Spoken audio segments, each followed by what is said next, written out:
Hey Internet, you're watching Rob Reviews, the review where I play a video game and tell you all about a movie that I just saw.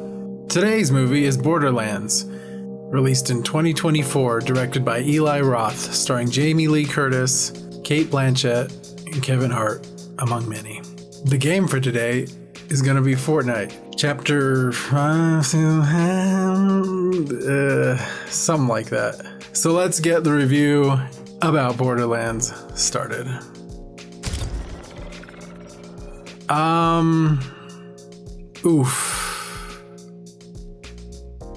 This movie is a mess.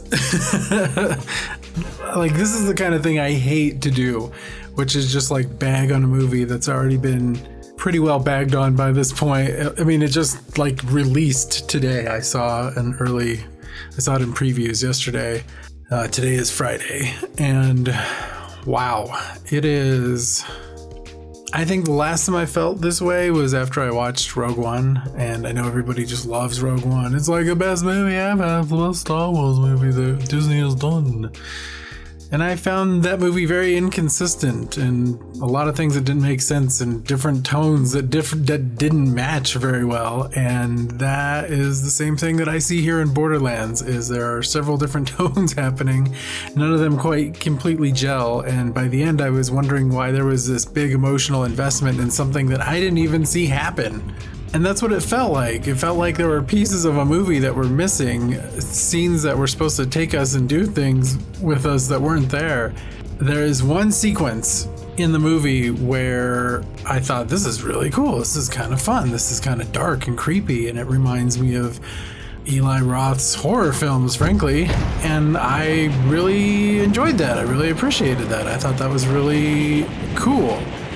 And I could tell that this is the weirdest thing about this movie, is that they're shooting digitally. When you shoot digitally, you should be able to match up the footage fairly easily. I think that's like one of the great things that everybody touts about digital, is how malleable it is to digital manipulation. But for some reason, it felt like I was seeing stuff cut from two different types of films about the same subject, you know? This movie was shot initially in 2021, that long ago.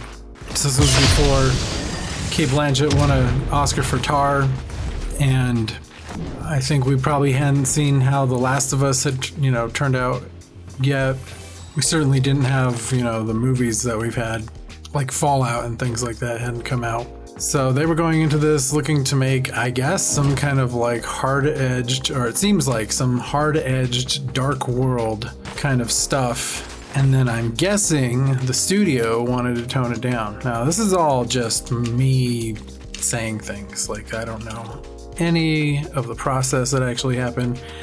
I don't know anybody involved. I was absolutely not involved if I was involved with this. No, so yeah, it's just a mess, man. And that's what I've been telling people. I'm like, this is a mess, because there are some really cool visual nods to things as far as like how it's shot and how it looks sometimes. And it looks pretty good sometimes. And then it just looks like slapdash. I don't know. I didn't see it on the biggest screen. I saw it on the previews weren't not showing like large format screens, and I also kind of arrived late, so I didn't get my seat. I was that late. I may have missed like the first couple minutes, but I can safely say the first couple minutes would not have saved this for me, because there's no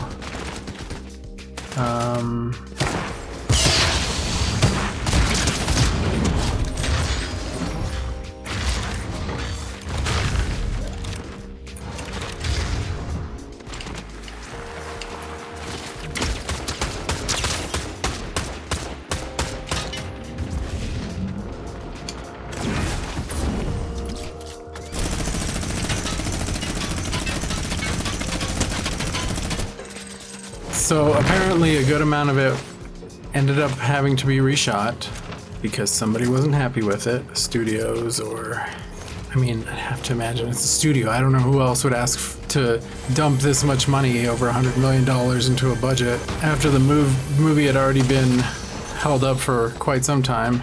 Certainly wasn't the creators. And so that's what brings us to this today. Is this mishmash of unmatched, really just like unfortunate wasted potential. And I think that's the movie. I don't know, I wasn't trying to watch, that wasn't the movie I was trying to watch, but that was the movie I kept hoping for every once in a while. It has fun parts, there are good ideas and stuff, and I really enjoyed watching all the actors try and do something. They're not given much, unfortunately, which is the heartbreaker here, is that a better written script, which, by the way, one of the script writers totally just ducked out. They Alan Smithied it, which, if you don't know what Alan Smithy is a pseudonym for people who create a film that gets taken away from, usually directors. It's for directors. Make a film, get it taken away from them by studio control or some other way. The creativity gets pulled out of their hands, and then they don't want their name on the film. Now, this comes with a kind of double-edged, because if you give a credit to Alan Smithy, you're not allowed to publicly denounce the film in any way. I don't know if that's going to be, it probably will for this writer who decided not to take any credit for this. Everybody, I mean, people are the vitriol within the critiquing of this movie has just been, I don't know, maybe it's not vitriol, maybe it's just very strong wording, but man, people have been mad. People have been, they hate this film. and I could get the fans of the franchise hating the film. I don't know anything about Borderlands. I'm sorry, I've never played it. So I couldn't really speak on what kind of adaptation this is. Although every time I saw a critique of it by somebody online, I would make a note in my head, and then when I saw this, tried to see if any of their critiques lined up in any way that made sense, and they didn't. So the filmmakers, I think there was the attempt to try and, do right by the film and the characters and stuff like that, but studios win at the end of the day. I mean, the cut of Rogue One that probably existed when the director of Fury finished it initially was probably pretty sweet and probably quite excellent, and probably just too dark though. Just making a bunch of assumptions here, but I assume that the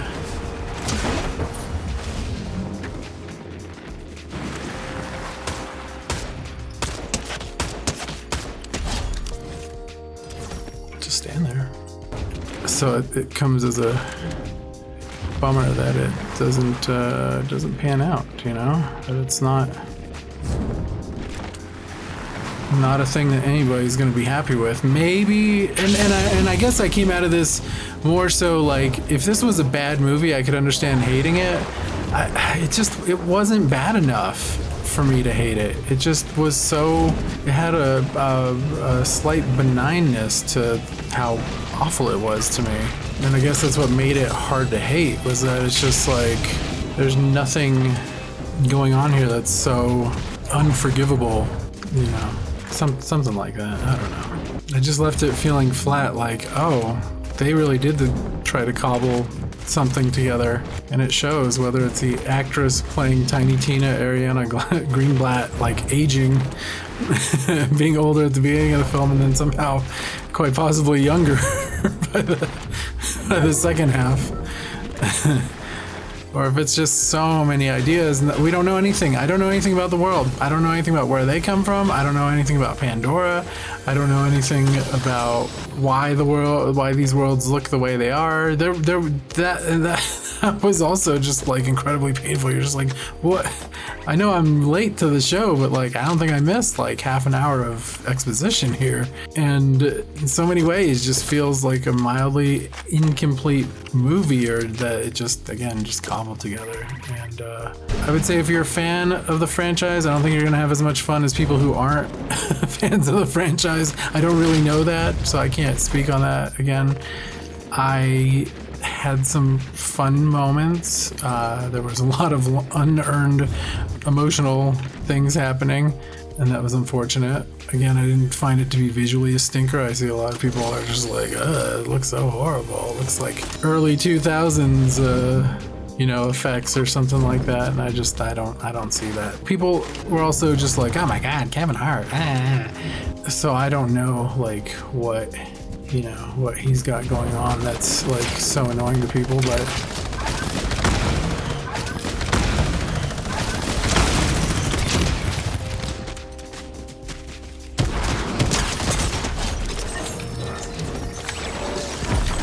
anyway, I don't know if that's helpful. I want Eli Roth to do good. I think he's got a pretty mixed bag, but I don't know that I think that this should all just fall on him. I really think there was some studio meddling here, and that's unfortunate because I'd rather see a really bad film or a really terrible vision become realized than just some cobbled together, too many cooks, middle management meddling yuckfest. Which, I didn't even talk about Jack Black's thing. Oh man, that, I don't know. There were a couple of funny moments, and then there were a lot of not so funny moments there, and I guess, as a man once said, that's all I have to say about that.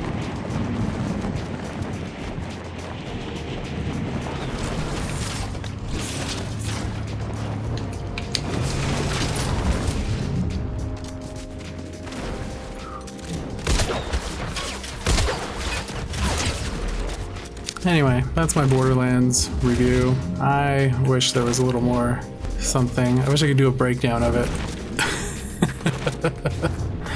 Go in piece by piece surgically, fixing what needs to be fixed. And had this come out a couple years ago, maybe the reaction to it would have been different. But it feels like well-worn ground in some regards.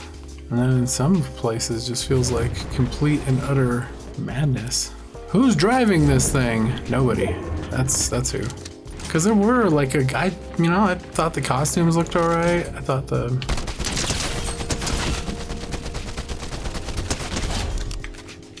man, these little hits just keep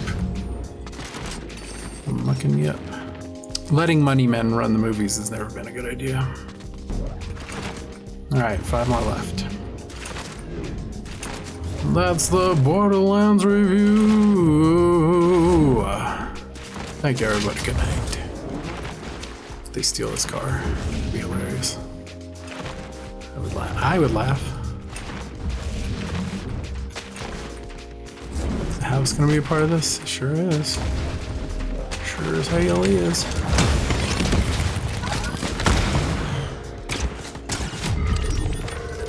What's your freaking problem, bro?